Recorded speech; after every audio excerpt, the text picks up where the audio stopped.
नमस्कार। सुनिए ज़रा, मैं आपका स्वागत है। मेरा नाम है रोहित दुबे और मैं आपको सुनाने जा रहा हूँ डॉक्टर धर्मवीर भारती द्वारा लिखी गुनाहों का देवता का 5वां अध्याय। दूसरे दिन जब चंद्र डॉक्टर शुक्ला के यहाँ निबंध की प्रतिलिपि लेकर पहुंचा तो 8 बज चुके थे। 7 बजे तो चंद्र की नींद ही खुली थी और जल्दी से वह नहा धोकर साइकिल दौड़ाता हुआ भागा था कि कहीं भाषण की प्रतिलिपि पहुंचने में देर न हो जाए।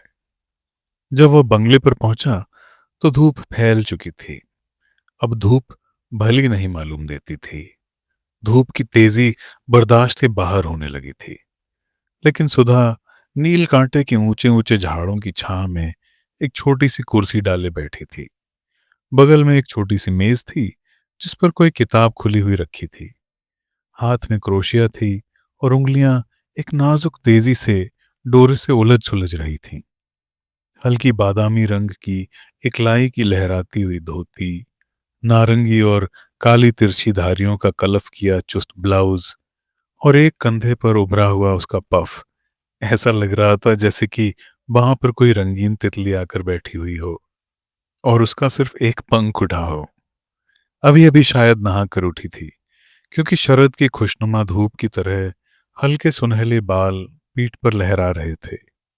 नील कांटे की टहनियां उनको सुनहली लहरें समझकर अटखेलियां कर रही थीं।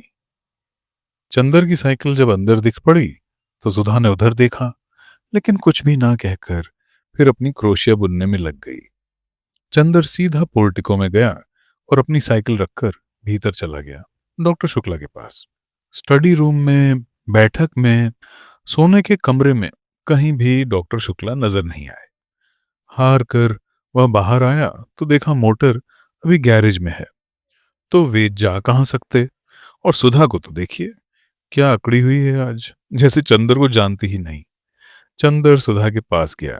सुधा का मुंह और भी लटक गया। डॉक्टर साहब कहाँ हैं? चंदर ने पूछा। हमें क्या मालूम? सुधा ने क्रोशिया पर से बिना निगाह उठाए जवाब दिया। तो किसे मालूम होगा? चंदर ने डांटते हुए कहा। हर वक्त का मजाक हमें अच्छा नहीं लगता। काम की बात का उसी तरह जवाब देना चाहिए। उनकी निबंध की लिपि देनी है नहीं?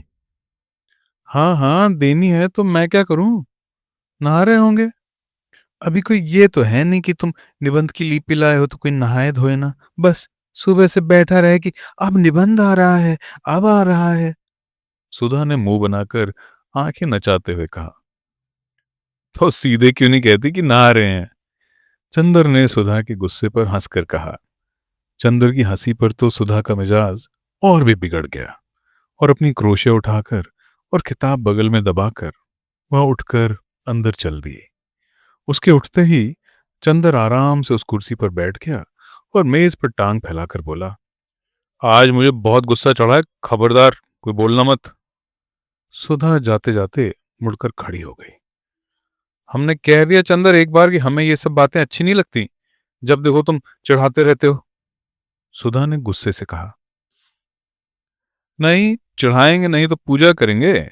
तुम अपने मौके पर छोड़ देती हो। चंदर ने उसी लापरवाही से कहा। सुधा गई नहीं, वहीं घास पर बैठ गई और किताब खोलकर पढ़ने लगी। जब 5 मिनट तक वह कुछ नहीं बोली तो चंदर ने सोचा आज बात कुछ गंभीर है। सुधा, उसने बड़े दुलार से पुकारा। सुधा। सुधा ने कुछ नहीं कहा मगर दो बड़े बड़े आंसू टप से नीचे किताब पर गिर गए। अरे क्या बात है सुधा, नहीं बताओगी? कुछ नहीं। बता दो, तुम्हें हमारी कसम है। कल शाम को तुम आए नहीं, सुधा रोनी आवाज में बोली। बस इस बात पर इतनी नाराज हो? पागल। हाँ, इस बात पर इतनी नाराज हो? तुम आओ चाहे 1000 बार ना आओ, इस पर हम क्यों नाराज होंगे? बड़े कहीं के आए। नहीं आएंगे तो जैसे हमारा घर बार नहीं है, अपने को जाने क्या समझ लिया है। सुधा ने चिढ़कर जवाब दिया। अरे तो तुम ही तो कह रही थी भाई। चंदर ने हंसकर कहा। तो बात पूरी भी सुनो। शाम को गेसु का नौकर आया था। उसके छोटे भाई हसरत की सालगिरह थी। सुबह कुरान खानी होने वाली थी और उसकी माँ ने बुलाया था। तो गई क्यों नहीं? गई क्यों नहीं? किससे पूछ कर जाती? आप तो इस वक्त आ रहे हैं जब सब खत्म हो गया। सुधा बोली। तो पापा से पूछ के चली आती। चंदर ने समझा कर कहा। और फिर गेसु के यहाँ तो यूं अक्सर जाती ही हो तुम। तो आज तो डांस भी करने के लिए कहा था उसने। फिर बाद में तुम कहते, सुधा तुम ये नहीं करना चाहिए, तुम्हें वो नहीं करना चाहिए, लड़कियों के ऐसे रहना वैसे रहना चाहिए, और बैठ के उपदेश पिलाते और नाराज होते। बिना तुमसे पूछे हम कहीं सिनेमा पिकनिक जलसों में गए हैं कभी? और फिर आंसू टपक पड़े। पगली कहेगी, इतनी सी बात पर रोना क्या? किसी के हाथ कुछ उपहार भेज दो और फिर किसी मौके पर चली जाना। हाँ, चली जाना। तुम्हें कहते क्या लगता है गेसु ने कितना बुरा माना होगा? सुधा ने बिगड़ते हुए ही कहा। फिर इम्तिहान आ रहा है, फिर कब जाएंगे? कब है इम्तिहान तुम्हारा? चाहे जब हो। मुझे पढ़ाने के लिए कहा किसी से? अरे भूल गए। अच्छा, आज देखो कहेंगे। कहेंगे कहेंगे नहीं। आज दोपहर को आप बुला लाइए, वरना हम सब किताबों में लगाए देते हैं आग। समझे कि नहीं? अच्छा अच्छा, आज दोपहर को बुला लाएंगे, ठीक? ठीक। अच्छा याद आया, बिसरिया से कहूंगा तुम्हें पढ़ाने के लिए। उसे रुपए की जरूरत भी है। चंदर ने छुटकारे का कोई रास्ता ना पाकर कहा। आज दोपहर को जरूर से। सुधा ने फिर आंखें नचाकर कहा। जरूर से बाबा, जरूर से। चंदर ने एक संतोष की सांस लेकर कहा। लो, पापा आ गए नहाकर। जाओ। चंदर उठा और चल दिया। सुधा उठी और अंदर चली गई। डॉक्टर शुक्ला हल्के सांवले रंग के, जरा स्थूल काय से थे। बहुत गंभीर अध्ययन और अध्यापन, और उम्र के साथ साथ ही उनकी नम्रता और भी बढ़ती जा रही थी। लेकिन वे लोगों से मिलते जुलते कम थे। व्यक्तिगत दोस्ती उनकी किसी से नहीं थी। लेकिन उत्तर भारत के प्रमुख विद्वान होने के नाते कॉन्फ्रेंसों में, मौखिक परीक्षाओं में, सरकारी कमेटियों में वे बराबर बुलाए जाते थे और इसमें प्रमुख दिलचस्पी से हिस्सा लेते थे। ऐसी जगहों में चंदर अक्सर उनका प्रमुख सहायक रहता था, और इसी नाते चंदर भी प्रांत के बड़े बड़े लोगों से परिचित हो गया था। जब वो एमए पास हुआ था, तब से फाइनेंस विभाग में उसे कई बार ऊंचे ऊंचे पदों का ऑफर आ चुका था। लेकिन डॉक्टर शुक्ला इसके खिलाफ थे। वे चाहते थे कि पहले वह रिसर्च पूरी कर ले, संभव हो तो विदेश हो आए, तब चाहे कुछ काम करे। अपने व्यक्तिगत जीवन में डॉक्टर शुक्ला अंतर विरोधों के व्यक्ति थे। पार्टियों में मुसलमानों और ईसाइयों के साथ खाने में उन्हें कोई ऐतराज नहीं था, लेकिन कच्चा खाना वे चौके में आसन पर बैठकर रेशमी धोती पहनकर खाते थे। सरकार को उन्होंने सलाह दी कि साधु और सन्यासियों को जबरदस्ती काम में लगाया जाए और मंदिरों की जायदादें जब्त कर ली जाएं। लेकिन सुबह घंटे भर तक पूजा जरूर करते थे। पूजा पाठ, खान पान, जात पात के पक्के हामी। लेकिन व्यक्तिगत जीवन में कभी यह नहीं जाना कि उनका कौन शिष्य ब्राह्मण है, कौन बनिया, कौन खत्री, कौन कायस्थ। नहाकर वे आ रहे थे और दुर्गा सप्तशती का कोई श्लोक गुनगुना रहे थे। कपूर को देखा तो रुक गए और बोले, हेलो, हो गया वह टाइप? जी हाँ। कहाँ कराया टाइप? मिस डिक्रूजा क्या? अच्छा, वह लड़की अच्छी है, अब तो बहुत बड़ी हुई होगी। अभी शादी नहीं हुई? मैंने तो सोचा हम मिले या ना मिले। नहीं, वो यही है। शादी हुई फिर तलाक हो गया। अरे, तो अकेले रहती है? नहीं, अपने भाई के साथ है, बर्टी के साथ। अच्छा, और बर्टी की पत्नी अच्छी तरह है? वो मर गई। राम राम, तब तो घर ही बदल गया होगा। पापा, पूजा के लिए सब बिछा दिया है। सहसा सुधा बोली। अच्छा बेटी, अच्छा चंदर, मैं पूजा कराऊं जल्दी से? तुम चाय पी चुके? जी हाँ। अच्छा, तो मेरी मेज पर एक चार्ट है, जरा इसको ठीक तो कर दो। तब तक मैं अभी आया। हाँ। चंदर स्टडी रूम में गया और मेज पर बैठ गया। कोट उतार कर उसने खूंटी पर टांग दी और नक्शा देखने लगा। पास में एक छोटी सी चीनी की प्याली में चाइना इंक रखी थी और मेज पर पानी। उसने 2 बूंद पानी डालकर चाइना इंक घिसनी शुरू की। इतने में सुधा कमरे में दाखिल। ए सुनो, उसने चारों ओर देखकर बड़े सशंकित स्वरों में कहा और फिर झुककर चंदर के कान के पास मुंह लगाकर कहा, चावल की नान खटाई खाओगे? ये क्या बोला है? चंदर ने इंक घिसते घिसते पूछा। बड़ी अच्छी चीज होती है, पापा को बहुत अच्छी लगती है। आज हमने सुबह अपने हाथ से बनाई थी। हैं? खाओगे? सुधा ने बड़े दुलार से पूछा। ले आओ, चंदर ने कहा। ले आए हम। लो। और सुधा ने अपने आंचल में लिपटी हुई 2 नान खटाई निकालकर मेज पर रख दी। अरे तश्तरी में क्यों नहीं लाई? सब धोती में घी लग गया। इतनी बड़ी हो गई और शऊर नहीं है जरा सा। चंदर ने बिगड़ कर कहा। छिपा करके लाए हैं। और ये सकरी होती है कि नहीं? चौके के बाहर कैसे लाते? तुम्हारे लिए तो लाए और तुम ही बिगड़ रहे हो। अंधे को नोन दो, अंधा कहे मेरी आंख फोड़ी। सुधा ने मुंह बनाकर कहा। खाना है कि नहीं? हाथ में तो हमारी स्याही लगी है, चंदर बोला। हम अपने हाथ से नहीं खिलाएंगे, हमारा हाथ जूठा हो जाएगा। और राम राम, पता नहीं तुम रेस्तोरां में मुसलमान के हाथ का खाते होगे। थू थू। चंदर हंस पड़ा सुधा की इस बात पर, और उसने पानी में हाथ डुबोकर बिना पूछे सुधा के आंचल में हाथ पोंछ दिए स्याही के, और बेतकल्लुफी से नान खटाई उठाकर खाने लगा। बस अब धोती का किनारा रंग दिया और यही पहनना है हमें दिन भर, सुधा ने बिगड़ कर कहा। खुद नान खटाई छिपा कर लाई हो और घी लग गया तो कुछ नहीं, और हमने स्याही पोंछ दी तो मुंह बिगड़ गया। चंदर ने मैपिंग पेन में इंक लगाते हुए कहा। हाँ, अभी पापा देखें तो और बिगड़े कि धोती में घी स्याही सब लगाए रहती है। तुम्हें क्या? और उसने स्याही लगा हुआ छोर कसकर कमर में खोस लिया। छी, वही घी में तरछोर कमर में खोस लिया, गंदी कहीं की ये। चंदर ने चार्ट की लाइनें ठीक करते हुए कहा। गंदी हैं तो तुमसे मतलब? और मुंह चुड़ाते हुए सुधा कमरे से बाहर चली गई। चंदर चुपचाप बैठा चार्ट दुरुस्त करता रहा। उत्तर प्रदेश के पूर्वी जिला बलिया, आजमगढ़, बस्ती, बनारस आदि में बच्चों की मृत्यु संख्या का ग्राफ बनाना था, और एक और उनके नक्शे पर बिंदुओं की एक सघनता से मृत्यु संख्या का निर्देश करना था।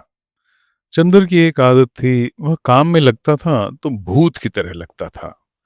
फिर उसे दीन दुनिया किसी की खबर नहीं रहती थी। खाना पीना, तन बदन, किसी का होश नहीं रहता था। इसका एक कारण था।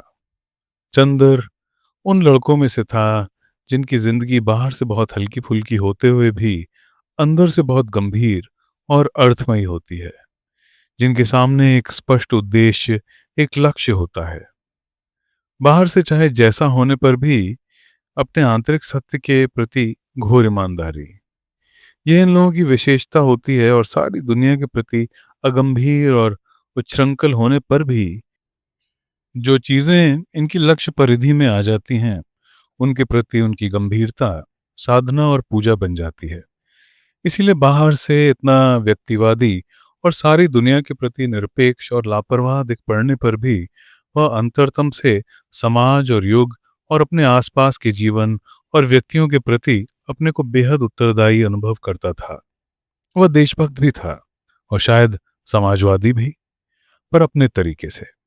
वह खद्दर नहीं पहनता था, कांग्रेस का सदस्य नहीं था, जेल नहीं गया था, फिर भी वह अपने देश को प्यार करता था, बेहद प्यार। उसकी देशभक्ति, उसका समाजवाद, सभी उसके अध्ययन और खोज में समा गया था। वह यह जानता था कि समाज के सभी स्तंभों का स्थान अपना अलग होता है। अगर सभी मंदिर के कंगूरे का फूल बनने की कोशिश करने लगें तो नींव की ईंट और सीढ़ी का पत्थर कौन बनेगा? और वह जानता था कि अर्थशास्त्र वह पत्थर है जिस पर समाज के सारे भवन का बोझ है। और उसने निश्चय किया था कि अपने देश, अपने युग के आर्थिक पहलू को वह खूब अच्छी तरह से अपने ढंग से विश्लेषण करके देखेगा, और उसे आशा थी कि वह एक दिन ऐसा समाधान खोज निकालेगा कि मानव की बहुत सी समस्याएं हल हो जाएंगी। और आर्थिक और राजनीतिक क्षेत्र में अगर आदमी खूंखार जानवर बन गया है तो एक दिन दुनिया उसकी एक आवाज पर देवता बन सकेगी। इसीलिए जब वह बैठकर कानपुर की मिलों के मजदूरों के वेतन का चार्ट बनाता था या उपयुक्त साधनों के अभाव में मर जाने वाले गरीब औरतों और बच्चों का लेखा जोखा करता था, तो उसके सामने अपना करियर, अपनी प्रतिष्ठा, अपनी डिग्री का सपना नहीं होता था। उसके मन में उस वक्त वैसा संतोष होता था जो किसी पुजारी के मन में होता है जब वह अपने देवता की अर्चना के लिए धूप, दीप, नैवेद्य सजाता है। बल्कि चंदर थोड़ा भावुक था। एक बार जब चंदर ने अपने रिसर्च के सिलसिले में यह पढ़ा कि अंग्रेजों ने अपनी पूंजी लगाने और अपना व्यापार फैलाने के लिए किस तरह मुर्शिदाबाद से लेकर रोहतक तक हिंदुस्तान के गरीब से गरीब और अमीर से अमीर बाशिंदे को अमानुषिकता से लूटा, तब वह फूट फूट कर रो पड़ा था। लेकिन इसके बावजूद उसने राजनीति में कभी डूबकर हिस्सा नहीं लिया, क्योंकि उसने देखा कि उसके जो भी मित्र राजनीति में गए वे थोड़े दिन बाद बहुत प्रसिद्ध और प्रतिष्ठा पा गए, मगर आदमियत खो बैठे। अपने अर्थशास्त्र के बावजूद वह यह समझता था कि आदमी की जिंदगी सिर्फ आर्थिक पहलू तक सीमित नहीं, और वह यह भी समझता था कि जीवन को सुधारने के लिए सिर्फ आर्थिक ढांचा बदल देने भर की जरूरत नहीं है। उसके लिए आदमी का सुधार करना होगा, व्यक्ति का सुधार करना होगा, वरना एक भरे पूरे और वैभवशाली समाज में भी आज के से अस्वस्थ और पाश्विक वृत्तियों वाले व्यक्ति रहेंगे तो दुनिया ऐसी ही लगेगी जैसे एक खूबसूरत सजा सजाया महल जिसमें कीड़े और राक्षस रहते हों। वह यह भी समझता था कि वह जिस तरह की दुनिया का सपना देखता, वह दुनिया आज किसी भी एक राजनीतिक क्रांति या किसी भी विशेष पार्टी की सहायता मात्र से नहीं बन सकती है।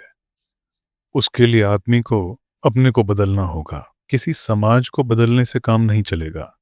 इसलिए वह अपने व्यक्ति के संसार में निरंतर लगा रहता था और समाज के आर्थिक पहलू को समझने की कोशिश करता रहता था।